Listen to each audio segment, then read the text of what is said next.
UP उपचुनाव के लिए बीजेपी ने जारी की 7 उम्मीदवारों की लिस्ट। गाजियाबाद से संजीव शर्मा को बनाया उम्मीदवार। करहल से अनुजेश यादव को टिकट। कुंदरखी से रामवीर सिंह ठाकुर पर जताया भरोसा।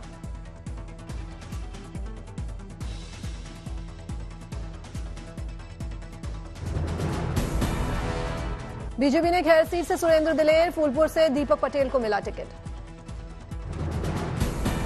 बीजेपी ने कठेरी से धर्मराज निषाद, मझवा से सुच्ची में स्मिता मौर्य को बना उम्मीदवार। आरएलडी के खाते में जा सकती है मीरापुर सीट। कानपुर की सीमामाऊ सीट पर मंथन जारी।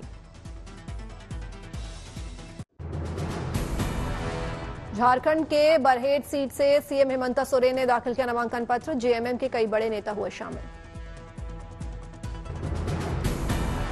बरहेट सीट से विधायक हैं हेमंत सोरेन, साल 2014 से लगातार जीत रहे हैं।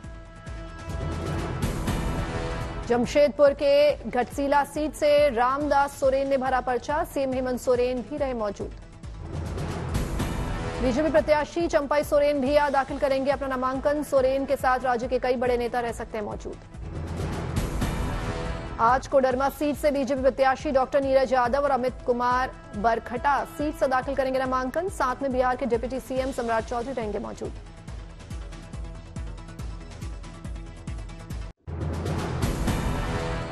गिरिडीह के गांडे विधानसभा सीट से झारखंड के सीएम हेमंत सोरेन की पत्नी कल्पना सोरेन ने भरा पर्चा। राज्यसभा सांसद सरफराज अहमद भी रहे मौजूद। उद्धव ठाकरे के बेटे आदित्य ठाकरे वर्ली से दाखिल करेंगे नामांकन। पर्चा दाखिल करने से पहले किया रोड शो। महाराष्ट्र चुनाव में माहिम सीट से चुनावी समर में बिगुल फूंकने को तैयार है राज ठाकरे के बेटे अमित। एमएनएस की पहली लिस्ट में उनके नाम की हुई घोषणा। वायनाड सीट से बीजेपी प्रत्याशी नव्या हरिदास ने भरा पर्चा। कहा प्रियंका के रोड शो के बहकावे में न आए। वायनाड से एलडीएफ उम्मीदवार सत्यन मुकेरी ने भी भरा पर्चा। कहा नामांकन दाखिल किया।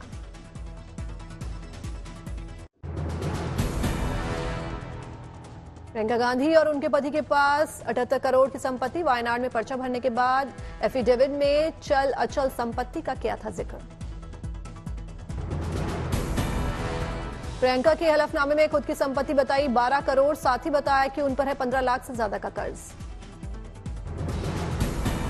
प्रियंका गांधी वाड्रा पर बीजेपी का करारा प्रहार। कहा शिमला में भी इनका एक बड़ा घर है। रॉबर्ट वाड्रा की अघोषित संपत्ति कम है। रॉबर्ट वाड्रा की जो डिक्लेयर्ड नेटवर्थ है वो कम है, लेकिन इनकम टैक्स डिपार्टमेंट जो डिमांड कर रहा है वो ज्यादा है। प्रियंका वाड्रा के नामांकन पर बीजेपी का आक्रमण। पर्चा दाखिल करने के बाद खड़गे के बाहर होने पर उठाए सवाल।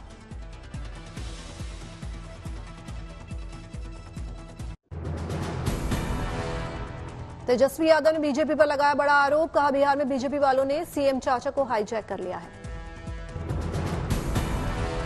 ये भाजपा वाला करवा तो आप लोग सब लोग देख रहे, बीजेपी जो है लोकतंत्र को खत्म करना चाहता है, लेकिन तेजस्वी ने बीजेपी पर जमकर साधा निशाना। कहा बीजेपी वाले बेईमान हैं, इनसे बचकर रहना है। चुनाव हारने के बाद ये लोग खरीद कर सत्ता पर काबिज होना चाहते हैं। ये भाजपा के लोग जो है बड़े बेईमान लोग हैं ना भाई।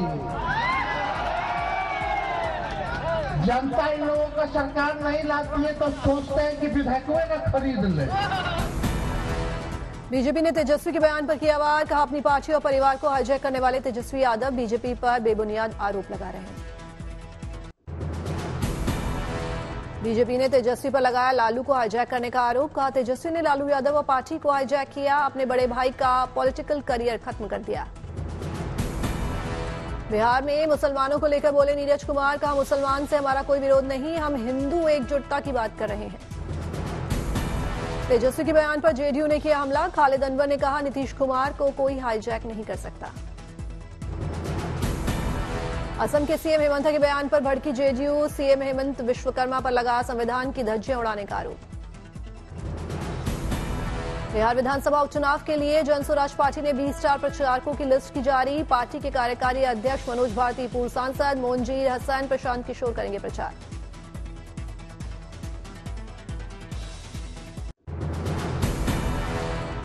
ओडिशा में तूफान डाना की आहट, कई इलाकों में तेज हवाओं के साथ बारिश शुरू। ओडिशा और बंगाल में अलर्ट मोड में प्रशासन, भुवनेश्वर कोलकाता में 16 घंटे तक उड़ानों पर रोक। तूफान से ओडिशा के 14 जिलों में अलर्ट, 3000 गांवों से 10 लाख लोगों को राहत शिविरों में किया गया शिफ्ट।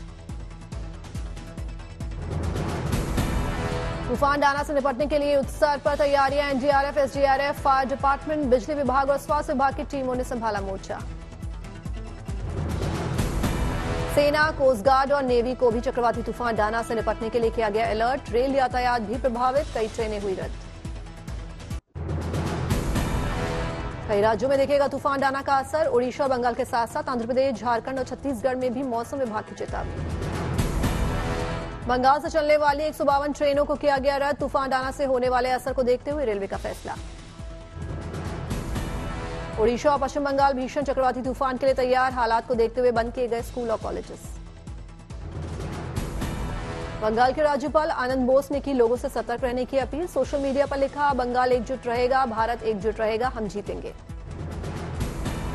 अंतर्राष्ट्रीय रेत कलाकार सुदर्शन पटनायक ने तूफान के प्रति लोगों को जागरूक करने के लिए रेत पर बनाई कलाकृति, लोगों से की सतर्क रहने की अपील।